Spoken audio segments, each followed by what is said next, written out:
कैसे हैं आप सब लोग। आज बहुत सारे लोग इस वीडियो का वेट कर रहे हैं सुबह से। बहुत सारे लोग वो हैं जो एग्ज़ाम दे के आए हैं, बहुत सारे बच्चे वो हैं जो लोगों का एग्ज़ाम अभी आने वाले दिनों में है। तो ये वीडियो मैं आप लोगों के लिए लेके आया हूँ जो आज आपका जेके बैंक पीओ का एग्ज़ाम हुआ है, प्रीलिम्स का पहले दिन की हर एक शिफ्ट का एक एनालिसिस मैं आपके लिए लेके आया हूँ। लेके आने के लिए मैं आपको हर एक शिफ्ट के बाद एनालिसिस वीडियो लेके आ सकता था, लेकिन वो मैं नहीं लेके आया। मैंने आपको कल भी कहा था कि मैं नहीं चाहता एग्जाम से पहले आपको किसी भी तरीके की डिस्ट्रैक्शन हो। तो अभी हम लोग जब आज के दिन के बच्चे एग्जाम दे चुके हैं तो एक वीडियो लेके आए हैं जिसमें आपको एक ओवरव्यू में दूंगा क्या क्या चीज़ें एग्जाम में पूछी गई थी, डिफिकल्टी लेवल क्या था, सेफ अटेम्प्ट क्या हो सकता है और आपका एक्सपेक्टेड कट ऑफ पे भी हम आज बात करेंगे। तो जो लोग नए हैं वो इस चैनल को सब्सक्राइब कर लें ताकि आपको हर एक अपडेट मिलता रहे जितने भी आपके स्टेट के एग्जाम्स होते हैं उसके लिए। इसी से स्टार्ट करने से पहले एक और चीज़ बता दूं, आप लोगों का जो जेकेएसएसबी पंचायत अकाउंट असिस्टेंट का एग्जाम हुआ था 10 तारीख को, उसकी रिवाइज आंसर की आ चुकी है। और उसमें एक क्वेश्चन जो हमारी अकाउंटेंसी की वीडियो आप देख सकते हैं उसमें हमने कहा था कि गलत है, तो वो अब इन्होंने सही कर दिया है। अब बात करते हैं हम जेके बैंक की। जेके बैंक के एग्जाम के लिए 10 तारीख तक आप लोग अकाउंट असिस्टेंट का पढ़ रहे थे। 15 दिन का टाइम आप लोगों के पास था इस एग्जाम को प्रिपेयर करने के लिए। 15 दिन बहुत कम होते हैं, लेकिन हमें जो चीज़ बेस्ट लगती थी मैंने आपको वो स्ट्रेटेजी बताई। मैंने आपको कहा कि आप लोग टेस्ट दें, जितने ज़्यादा हो सकते हैं उतने टेस्ट दें। फिर उसके बाद बात आई थी कि डिफ़िकल्टी लेवल क्या हो सकता है। मैंने आपको कहा था जो आप लोग अगर डिफ़िकल्ट मॉक टेस्ट देते हैं तो उससे एक एडवांटेज आपको ये मिलती है कि अगर एग्ज़ाम आपका टफ आता है तो आप लोग पैनिक नहीं करेंगे। और वही चीज़ आज हुई है। आपका पेपर का जो लेवल था ओवरऑल, वो पेपर का लेवल आपका मॉडरेट था। ऐसा नहीं था कि पूरा का पूरा पेपर आपका डिफिकल्ट हो या पूरा का पूरा पेपर आपका इजी हो। डिफिकल्ट चीज़ें भी बीच में थी नो डाउट, लेकिन उसको हमने स्किप करना सीखा है इन 15 दिन में और बहुत सारे बच्चों ने बहुत अच्छा परफॉर्म किया है। हमारे फेसबुक ग्रुप पे हर एक शिफ्ट के बाद एक आप लोगों को थ्रेड मिल जाती थी जिसमें आप लोग उसमें अपना डिस्कस कर सकते थे क्या क्या चीज़ें आई हैं, क्या क्या लेवल था, किस तरीके से हुआ है। हमारे साथ बहुत बच्चे वो दे रहे हैं एग्ज़ाम जिन लोगों ने ऑलरेडी क्वालिफाई भी किए हुए हैं। तो आपको एक आइडिया हो जाता है कि अगर ये लोग क्वालिफाई कर रहे हैं, ये लोग टॉप 20-25 में आते हैं JNK में, तो आप लोग भी इस रेंज में आ सकते हैं या कितना आपको और इम्प्रूवमेंट की ज़रूरत है इस एग्ज़ाम के लिए। तो बात करते हैं हम लोग पूरे डिटेल में क्या क्या पेपर था और किस किस तरीके से चीज़ें थी। अभी भी जो लोगों का एग्ज़ाम 1 तारीख को है या 27 तारीख को है, आप लोगों को मैं यही चीज़ रिकमेंड करूंगा। अगर आप लोगों ने अभी तक टेस्ट नहीं दिए, लास्ट के 2-3 दिन आप क्या करें, 26 वाले लोगों को नहीं कह रहा मैं, ये 27 को या फिर जिन लोगों का खासतौर पे 31 को एग्जाम 1 को एग्ज़ाम है, आप लोगों को क्या करना है, आप लोग अगर अभी भी चाहते हैं कि आप अच्छा परफॉर्म करें, क्योंकि डेफिनेटली जो आपका एग्ज़ाम का लेवल होगा 1 तारीख वालों का वो थोड़ा सा ज़्यादा होगा आज के कंपैरिजन में। तो आप लोग मॉक टेस्ट दें। 10 टेस्ट हैं, हो सकता है तो दिन के 2 टेस्ट दें। ये 1 तारीख वालों को कह रहा हूँ, 27 वालों को लिए भी है चीज़ इसी तरीके की कि आप लोगों को नहीं देना अब मॉक। अब आप लोगों का जो एग्ज़ाम होगा वो होगा। 26 वालों को भी नहीं कह रहा, ये मैं सिर्फ 1 तारीख वालों को कह रहा हूँ। अगर आप चाहते हैं कि आप इंप्रूव करें, क्योंकि लेवल अच्छा खासा होगा एग्ज़ाम का। अब एक और चीज़ यहाँ पे जो आपको ध्यान में रखनी थी आज के एग्ज़ाम में, तो चलिए स्टार्ट करते हैं पहले डिटेल में एनालिसिस क्या क्या था चीज़ें। सबसे पहली बात करेंगे हम इंग्लिश सेक्शन का। जो लोग लास्ट शिफ्ट दे के आए हैं अभी एग्ज़ाम की, आप लोगों का मेरे को रिव्यू मिल चुका है। मेरे साथ बहुत सारे ऐसे बच्चे थे जो बहुत अच्छा करते हैं इंग्लिश के लिए खास तौर पे।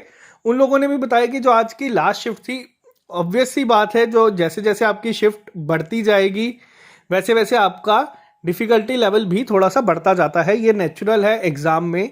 फर्स्ट शिफ्ट वालों का पेपर मॉडरेट था, वैसा ही पेपर लगभग आज जो शिफ्ट में आया है, ज़्यादा चेंजेस नहीं आए। ऐसा नहीं था कि कोई एक शिफ्ट बहुत ही ज़्यादा टफ होगी हो। लास्ट के लिए मेरे को अभी तक जो रिव्यू मिले हैं उसमें ये मिला है कि लास्ट शिफ्ट टफ थी।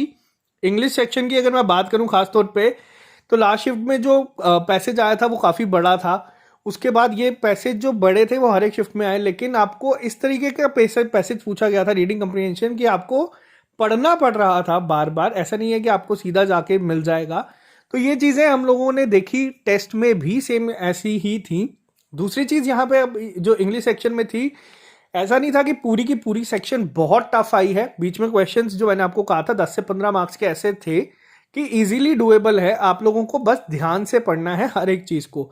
एरर जो लास्ट शिफ्ट में आए हैं उनके बारे में मैं बता दूं, आपको 5 सेंटेंसेस दिए थे और पूछा था इनमें से बताना है कि कौन सा करेक्ट है। अगर मैं गलत नहीं हूँ, अगर अगर आप लोगों को एग्ज़ाम हुआ है आप लोग कमेंट बॉक्स में लिख के बता देना। तो ये चीज़ें आपको इतने डिफ़िकल्ट नहीं है, आपको चीज़ें बस ध्यान से पढ़नी है। अगर आप लोग इन क्वेश्चंस को एक ही बार में आंसर मार्क कर सकते हैं तो करें, बार बार मत पढ़ें। ऐसे बार बार पढ़ने से आपको या तो हर एक में एरर दिखेगा या तो सारे सही लगेंगे। तो मैं आपको रिकमेंड करूंगा ये क्वेश्चंस आप लोग लास्ट में अटेम्प्ट करें, बाकी सारा पेपर इंग्लिश का पहले अटेम्प्ट कर ले, फिर जितना टाइम आपके पास बचता है तब आप लोग ये चीज़ें करें। रीडिंग कंप्रीहेंशन आप लोग कर सकते थे, छोटा रीडिंग कंप्रीहेंशन नहीं था, काफ़ी लेंथी था वो भी।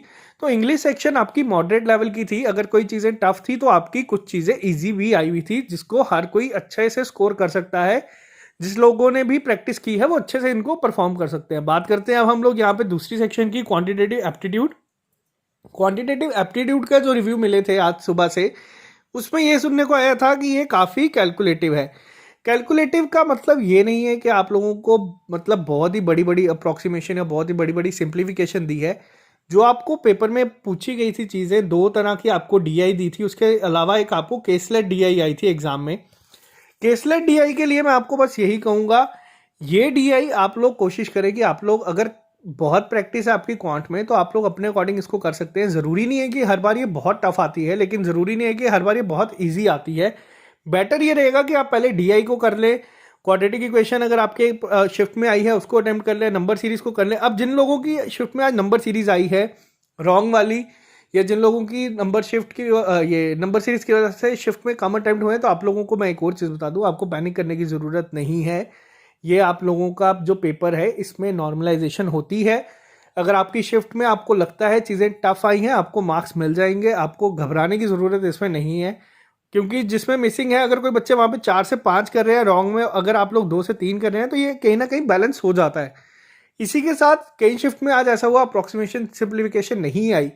तो ये मैंने आपको चीज़ कल ही वीडियो में कही थी कि आप लोगों को किसी को ये नहीं देखना है कि क्या क्या शिफ्ट में आपकी आया है, क्योंकि आप लोग अगर दिमाग में लेके जाएंगे कि हाँ यार उनके शिफ्ट में 5 अप्रॉक्सीमेशन सिंप्लीफिकेशन के आए हैं, हम लोग भी 5 ये कर लेंगे, 5 ये, ऐसे करके आप एक टारगेट सेट करेंगे, तो वो काफ़ी शॉकिंग हो जाता है और एग्जाम में आपको काफ़ी पैनिक कर देता है कि अगर वो चीज़ आपको नहीं दिखे तो ये चीज़ जो बच्चे एग्जाम देने गए हैं क्वांट की सेक्शन में, आप लोगों को मैं बता दूं, अगर आप लोग आज अटेम्प्ट की बात करें, वो मैं आपको एक ही बार में बताऊंगा सबका, तीनों का क्या क्या रहा। बात करते हैं यहाँ पे रीजनिंग सेक्शन की। Reasoning section same moderate level, तीनों सेक्शन आपकी मॉडरेट लेवल की थी। क्वांट थोड़ी सी मॉडरेट प्लस कैलकुलेटिव थी, तो उसको आपको याद रखना है। रीजनिंग की अगर मैं बात करूं तो रीजनिंग सेक्शन में ऐसा नहीं था। अब यहाँ पे चीज़ एक और जो मैं आपको बताना चाहूँगा, मैंने आपको वीडियो जो मॉक टेस्ट एनालिसिस लेके आते थे, जिसमें मैंने आपको ट्रायंगल वाली पजल कही थी कि दिखने में काफ़ी इजी है, लेकिन अगर आप इसमें फंस गए तो आप लोग टाइम वेस्ट कर दोगे। तो बेटर क्या रहता है, पजल को आप लोग कब अटेम्प्ट करें, लास्ट में। पजल को लास्ट में अटेम्प्ट करने का फायदा ये हो जाता है कि जो 12 से 13 मार्क्स के इजी क्वेश्चन है, जैसे आपके सिलोगिज्म थे, इनइक्वालिटी थी, बच्चे पूछ रहे थे इनइक्वालिटी वाली पजल क्या होती है, तो मैं आपको आइडिया दे दूं, उसमें कुछ नहीं होता, काफ़ी ईजी होती है। आपको बोला होगा 5 बॉक्सेज हैं, उनमें उन अलग अलग उनका वेट है, एक बॉक्स से ज़्यादा वेट सिर्फ 2 का है, तो इस तरीके से अरेंज करना होता है। 2 से 3 मार्क्स का आता है, काफ़ी ईजी होता है, उसको आप पहले अटेम्प्ट कर सकते हैं अगर आप चाहे तो। Syllogism, inequality, blood relation, coding decoding, ये सारे टॉपिक आप लोग पहले अटेम्प्ट करें, आपको एक कॉन्फिडेंस आ जाएगा कि हाँ हम लोगों का पेपर ऑलमोस्ट हो चुका है 12 से 15 मार्क्स का, जिससे हमारा प्रीलिम शायद से क्वालिफाई हो जाए। तो उसके बाद पजल्स पे जाएं। पजल्स की अप्रोच क्या हो, पजल की अप्रोच ये है कि अगर आप 4 मिनट देते हैं पजल को तो 6 मिनट दो, लेकिन जो पजल उठाओगे उसको अटेम्प्ट करके सॉल्व जरूर करके आना, और बिल्कुल रिलैक्स होकर पजल को सॉल्व करना, वो उतनी ही जल्दी आपकी बन जाएगी। हो सकता है 4 की जगह आपके 2 मिनट में बन जाए। पैरामीटर की अगर हम बात करें तो सिंगल पैरामीटर पजल ज़्यादातर पूछी गई है, लेकिन एक ऐसी पजल आ रही है जिसमें कहा गया है कई शिफ्ट में कि जो 2 पैरामीटर्स पे बेस्ड थी, 2 वेरिएबल थे उसमें। तो रीजनिंग ओवरऑल कोई भी बच्चा अगर अच्छी तैयारी कर रहा है, 14 से 15 क्वेश्चन वो अटेम्प्ट कर रहा है, प्लस एक पजल भी अगर साथ में सॉल्व कर रहा है, तो 20 अगर आप लोग यहाँ से अटेम्प्ट कर रहे हैं, वो बहुत अच्छा आपका अटेम्प्ट मान लिया जाएगा इस सेक्शन में। रीज़न क्या है मैं आपको वो भी बता देता हूँ। जो आप लोग एग्जाम देते हैं IBPS के या फिर SBI के, या फिर आप लोग जो क्लरिकल लेवल के एग्जाम देते हैं, उसमें क्या होता है, उसमें जो वैकेंसीज होती हैं वो बहुत कम होती है। जैसे मान लीजिए आपकी क्लर्क में 20 या 50 वैकेंसीज हैं, बच्चे शॉर्टलिस्ट होंगे 500, उसका कट ऑफ जाता है बहुत हाई, और वो पेपर भी बहुत इजी होता है। वहीं अगर हम बात करें IBPS की, SBI की, आपका जो कंपटीशन है वो ऑल ओवर इंडिया होता है उसमें, और वैकेंसीज काफ़ी मैटर करती हैं वहाँ पे भी। डिफिकल्टी लेवल भी करता है, तो उसका कट ऑफ भी जाता है। अब यहाँ पे जो आपका एग्जाम है वो है आपका JNK के अंदर ही। जो कंपटीशन है वो आपका स्टेट के बच्चे ही हैं, और आपकी वैकेंसीज भी तकरीबन आप मान के चले जो लोग प्री क्वालिफाई करेंगे वो 3500 के करीब करीब होंगे। तो कट आपका उतना नहीं जाएगा जितना आपका IBPS या SPI में जाता है, कट इसका कम ही होगा। अब चीज़ों का ध्यान क्या रखना है, अब हम बात कर लेते हैं एक बार सेफ अटेम्प्ट पे। इंग्लिश सेक्शन में अगर आप लोग एक्यूरेसी के साथ 15 तक मार्क्स लेके आ रहे हैं, अब यहाँ पे मार्क्स और अटेम्प्ट में फर्क है, बच्चे अटेम्प्ट 30 के 30 करके आए होंगे, अगर आपके इंग्लिश में 15 मार्क्स भी आ जाते हैं वो बहुत अच्छा आपका इसमें अटेम्प्ट माना जाएगा विद एक्यूरेसी। बात करते हैं क्वांटिटेटिव एप्टीट्यूड की। क्वांटिटेटिव एप्टीट्यूड का भी जो आज लेवल था, कैलकुलेटिव होने की वजह से अटेम्प्ट पे फर्क पड़ता है बच्चों का, तो 15 से 20 ही आप लोग अगर टारगेट इसमें लेके जाए तो ये आपका बहुत अच्छा माना जाएगा। अब बात करते हैं लास्ट सेक्शन रीजनिंग। रीजनिंग ऐसा नहीं है कि आपकी बहुत टफ है, रीजनिंग आपकी डुएबल है, बट आपको जो क्वेश्चन को सिलेक्ट करते हैं, जो अटेम्प्ट करते हैं, उसका ध्यान रखना होगा। क्वेश्चन सिलेक्शन सबसे बड़ा रोल प्ले करेगा, क्योंकि कई बार क्या होगा, जैसे मान लीजिए कोई पजल इजी है, आपको देखने में आसान लग रही है, आप अटेम्प्ट करते हैं उसको नहीं सॉल्व कर पाते, वो आपको काफ़ी डिमोटिवेट कर देगी एग्जाम हॉल में। इसीलिए मैंने कहा कि पजल को लास्ट में अटेम्प्ट करें। तो रीजनिंग में भी आप लोग 20 तक स्कोर करके अटेम्प्ट करके आ सकते थे। सेफ अटेम्प्ट आपका ओवरऑल अगर मैं बात करूं तो जो भी बच्चे 55 प्लस अटेम्प्ट करके आए हैं आज, वो बहुत अच्छा अटेम्प्ट है आपका इस पेपर में। 55 प्लस जो भी एक्यूरेसी के साथ करके आए हैं, वर्ड का ध्यान रखना एक्यूरेसी, वो बहुत ही अच्छा माना जाएगा। अब क्या ये अटेम्प्ट जो सेफ अटेम्प्ट है ये सबके लिए है? नहीं, ये उन लोगों के लिए ही है जो लोगों का पेपर आज हुआ था। कल के बच्चों के लिए सेफ अटेम्प्ट मैं आपको बता देता हूं क्या होगा। कल के बच्चों के लिए सेफ अटेम्प्ट होगा आपका 0। 0 का मतलब क्या है, आपको कोई भी सेफ अटेम्प्ट दिमाग में टारगेट नहीं लेके जाना है। ये जो कहानी थी ये आज की थी, सुना दी। कल की कहानी नहीं होगी जो आप लोग लिख के आएंगे पेपर में। तो आपके लिए कोई टारगेट नहीं है, आप लोगों के लिए कोई सेक्शन डिफिकल्ट या कोई भी सेक्शन कैलकुलेटिव नहीं है। आपको बस जाना है, आराम से बैठ के पेपर को अटेम्प्ट करके वापस आ जाना है, और फिर हमें बताना है कि आप कितना करके आए हो। टारगेट आप लोगों को कोई नहीं लेके जाना है। जिनका आज पेपर था उन पर बात कर दी। और अब बात करते हैं हम यहाँ पे एक्सपेक्टेड कट ऑफ की। तो एक्सपेक्टेड कट ऑफ हम तब तक नहीं डिसाइड कर सकते जब तक आपके सारे के सारे पेपर नहीं हो जाते हर एक शिफ्ट के। तो डिफिकल्टी लेवल भी ये नहीं है, ज़रूरी नहीं है कि कल के लोगों का लेवल एक अप ही आएगा बाकी के बच्चों के कंपैरिजन में। ये सारी चीज़ें प्रिडिक्ट करना बहुत मुश्किल है और ना ही हम करेंगे।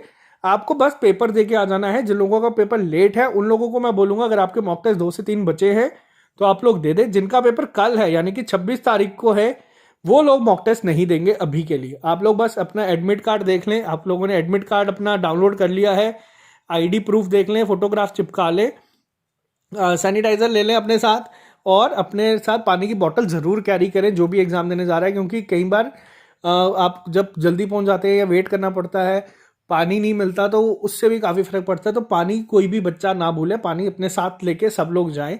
तो ऑल द बेस्ट सबको। आई होप आपको इससे थोड़ी सी हेल्प हुई हो। टेस्ट आप लोगों को देना बहुत फ़ायदेमंद रहेगा। जिन लोगों ने भी दिए हैं उन लोगों ने आज देख लिया है, ऑलमोस्ट पेपर का लेवल सेम था, और जो चीज़ हमने रिकमेंड की थी उससे आप लोगों का फ़ायदा हुआ है। तो चलिए, जो लोग नए हैं चैनल को सब्सक्राइब कर ले। कल भी मैं इसी टाइम आऊँगा आपके सामने हर एक शिफ्ट का एनालिसिस लेके। तो तैयारी करते रहें। ऑल द बेस्ट, सब कुछ अच्छा होगा, बस खुद पे भरोसा रखें आप।